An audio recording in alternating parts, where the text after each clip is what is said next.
Students, in the previous videos, I discussed about the figure of speech और the literary device. इसके बारे में मैं काफ़ी बात बताया आप लोगों को। आप उस वीडियो को ज़रूर देखोगे। इस पार्ट में मैं और कुछ फिगर ऑफ स्पीच के बारे में बता रहा हूँ। ऐसे फिगर ऑफ स्पीच बहुत सारा है, लेकिन आप 9th और 10th के स्टूडेंट्स के लिए जितना मैं डिस्कस कर रहा हूँ, एक एक पार्ट करके मैं बता रहा हूँ, ताकि एक पार्ट में आप अगर सुनोगे तो बोरिंग फील होगा। So that I divided this chapter into 3 parts. ये तीनों वीडियो को आप ज़रूर देखोगे। So that I request you to subscribe my channel and also you send the comments in the comment box. Okay students, now the first is the oxymoron. oxymoron क्या है? ये words आपको सुनते एक अजीब सा लगता होगा, क्योंकि ये चैप्टर ही आपके लिए नया है। आपने प्रीवियस क्लासेस में 6, 7, 8 और भी जूनियर क्लास में इसके बारे में चर्चा नहीं हुआ होगा, क्योंकि फिगर ऑफ स्पीच तो लिटरेचर में होता ही होता है। फिर भी ये आपके लेवल में उतना हम लोग डिस्कस नहीं करते हैं। जनरली सिमिली मेटाफोर के बारे में ही थोड़ा बहुत बताया जाता है। एलिटरेशन के बारे में थोड़ा बहुत बताया जाता है। अब आपको डिटेल्स पढ़ना है, और अगर इंग्लिश पढ़ते हो तो लिटरेरी डिवाइस ये आपको जानकारी होना चाहिए। मिनिमम जितना मैं बता रहा हूँ इतना फिगर ऑफ स्पीच के बारे में आपको हमेशा जानकारी होना चाहिए। Now that is the oxymoron. Oxymoron is a combination of 2 words of opposite meaning in one sentence. एक ही सेंटेंस में हम जब 2 ऑपोजिट मीनिंग को यूज़ करते हैं और उस सेंटेंस को और जोरदार बनाते हैं। अब ये कैसे हो सकता है? सपोज दैट आपके क्लास में कोई स्टूडेंट लगातार नहीं आ रहा है। टीचर क्या कहते हैं? He is regularly irregular.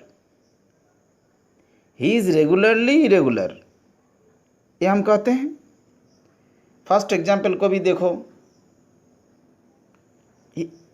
The boy is regularly irregular. तो ऐसा सेंटेंस मतलब और जोड़ दे के टीचर्स कहना ये चाहते हैं जी ये बच्चा हमेशा ही एब्सेंट रहता है,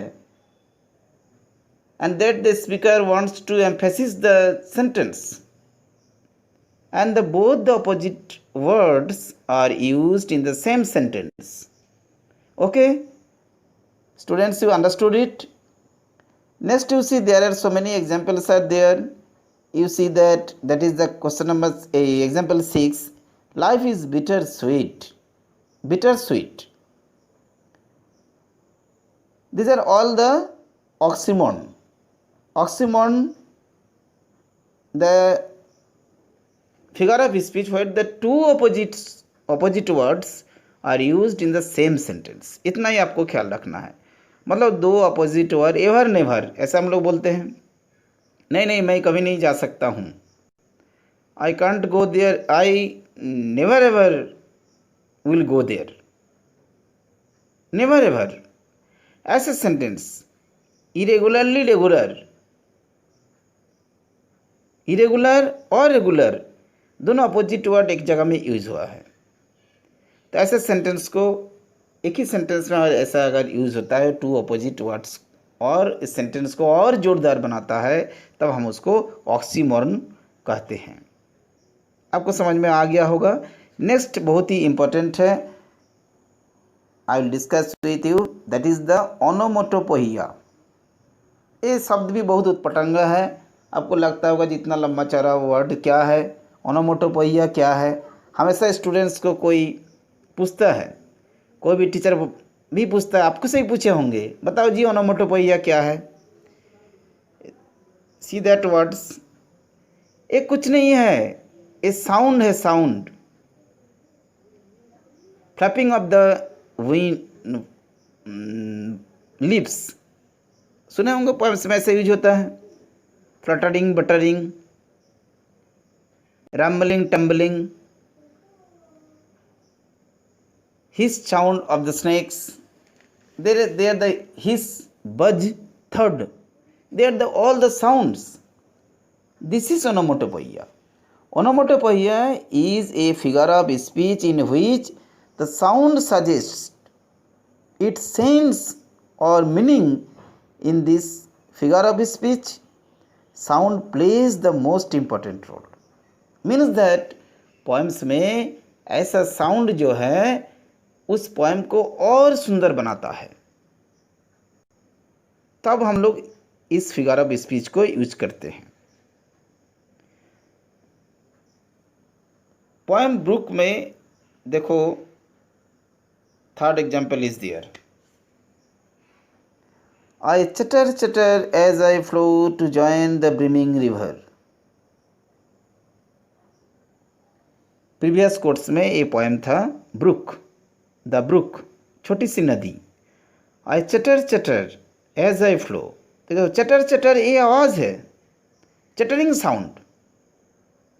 लेकिन इस साउंड को इस पोएम में दिया गया, नदी इस तरह से आवाज़ करते करते आगे की ओर बहती है, chatter chatter. Then you see the another example in 7, you see grunt grunt goes the hog. Okay, there are all the sounds. Next, you 10 you see that, 9 you see, example 9 and 10. I just heard the mew of a cat. Mew of a cat. The snake hisses in the bush. They are all the sounds. These sounds are used in the poem to beautify. ये भी एक तरह से इस तरह का sound का use करके, जैसे the train passes whistling by, whistling by, इस सभी साउंड का यूज़ हम लोग पोएम्स में करते हैं ताकि पोएम को सुनने और अच्छा लगे। Is it clear to you? Now next is the hyperbole.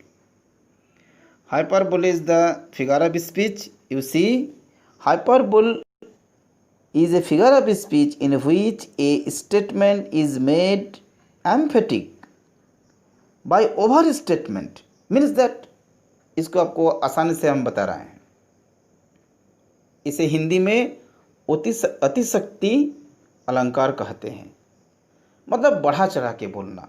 सीधी सी बात यह है, ये ऐसा स्टेटमेंट हम लोग देते हैं जो बहुत बढ़ा चढ़ा के बोलते हैं, ओवर स्टेटमेंट, मतलब कुछ ज़्यादा ही बोल देते हैं। और ये बात को भी सुन के हमें अच्छा भी लगता है।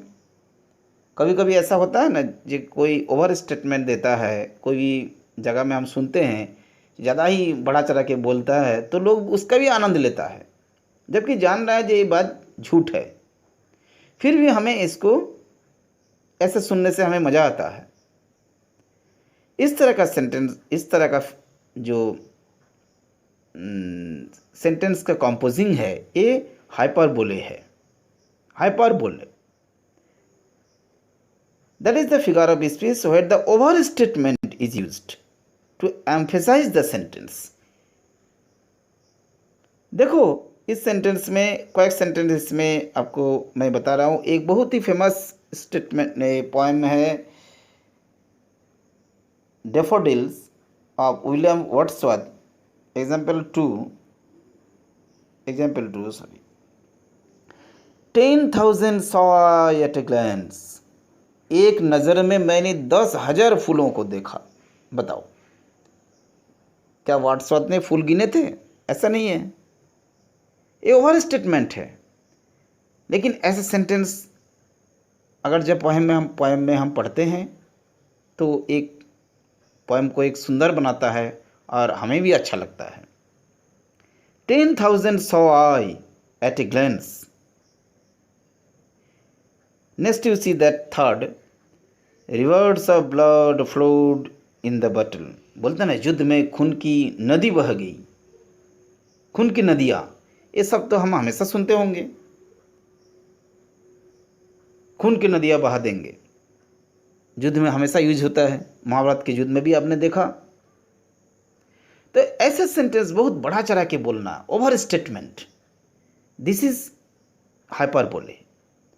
Okay, so many sentences, good sentences are there. You see that she wept ocean of tears, ocean of tears.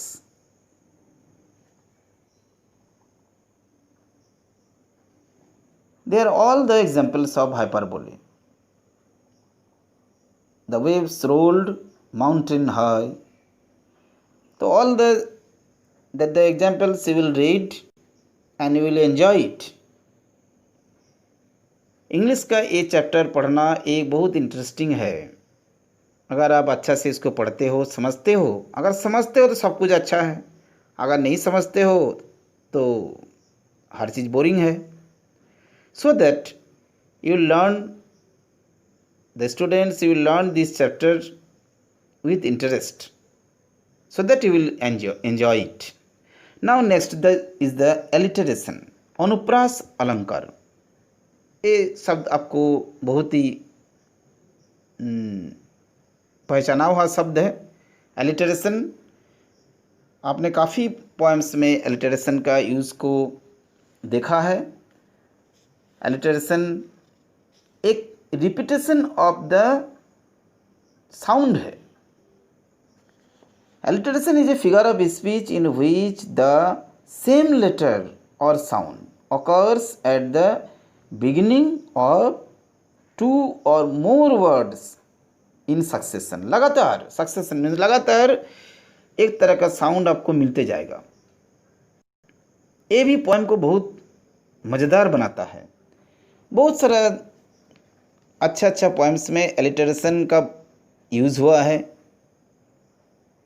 जैसे एंशियंट मैरिनर एस.टी. कॉलरिज का लिखा हुआ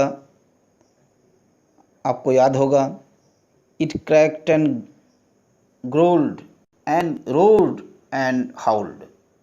इसमें नहीं है example.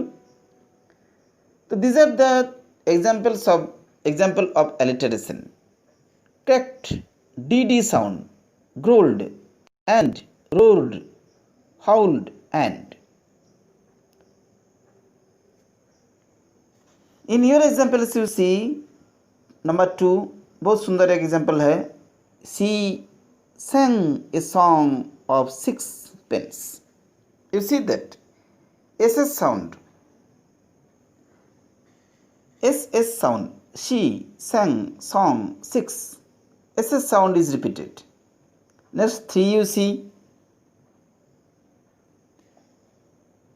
how happy is he here, how, HS sound, how happy he here, HS sound is repeated, S sound is repeated. This is the alliteration. Hindi में इसे हम अनुप्रास अलंकार के रूप में जानते हैं। अब आपको समझ में आ गया होगा एलिटरेशन क्या है। ये बहुत आसान है, बहुत सारे एग्जाम्पल इसमें दिया हुआ है, आप देख सकते हो। Thick as a thief, thick as a thief was a tree, th pronunciation. Okay, next the antithesis. Antithesis इस शब्द से आपको जानकारी होता होगा। Antithesis means this, anti means opposite, विरोध में जो रहता है। एंटीथेसिस भी ऑक्सीमोरन की तरह ही है, लेकिन ऑक्सीमोरन में हम लोग ने क्या पढ़ा, इस ऑक्सीमोरन में आप लोग पढ़ा क्या, दोनों अपोजिट वर्ड्स एक सेंटेंस में यूज हुआ है। The boy is irregularly irregular. लेकिन एंटीथेसिस में देखो थोड़ा सा डिफरेंस है। Antithesis is like oxymoron, in this figure of speech the exact opposite और contrasting ideas are conveyed. Means that opposite जो वर्ड्स है इसका यूज़ उस सेंटेंस को जोरदार बनाने के लिए तो यूज़ हुआ है, लेकिन इसका मीनिंग एक दूसरे से नहीं है बल्कि और किसी से है। Suppose that you see the example को देखो तो आपको और आसानी से इसके बारे में क्लियर हो जाएगा। Number 1 you see give me liberty और गिव मी डेथ। जैसे हम लोग बोलते हैं ना डू और die, that is the antithesis. Means that दोनों अपोजिट वर्ड्स है, एक सेंटेंस में भी यूज हुआ है लेकिन एक दूसरे को और जोड़ बनाता है। ऑक्सीमोन में सेंटेंस को जोड़ बनाता है, इसमें देखो उस वर्ड को जोड़ देता है। ठीक है, डू और डाई, गिव मी लिबर्टी और गिव मी डेथ, मुझे आज़ाद कर दो या तो मौत दे दो। ठीक है, तो आपको क्लियर हो गया होगा एंटीथेसिस क्या है। और सेंटेंस है, देखो सपोज दैट 7, ये आसान होगा। He met with a sweet death. देखो he met with a sweet death, sweet और डेथ दोनों अपोजिट है लेकिन एक दूसरे के लिए और एम्फेसिस कर रहा है। ठीक है, next 9th you see the example 3 years she grew in sun and shower। 3 years she grew, कैसे पड़ी हुई? she grew in sun and shower। ठीक है, बरसात में, धूप में, मतलब एक दूसरे के ये दोनों वर्ड एक दूसरे को और जोर बनाता है। सेंटेंस में जिसके बारे में कहा जा रहा है उसको और एम्फेसाइज करता है। ये एंटीथेसिस है, मतलब एंटीथेसिस ऑपोजिट वर्ड्स है और एक दूसरे को, एक वर्ड दूसरे वर्ड को और जोड़ बनाता है। That is the antithesis. Now I think students you understood this figure of speech very well and you will make a list of the such examples of the figure of speech so that you will understand it very easily, more easily. And in the next video and in the last video I will tell you about some of the figure of speech of your syllabus. ऐसे बहुत सारा figure of speech है लेकिन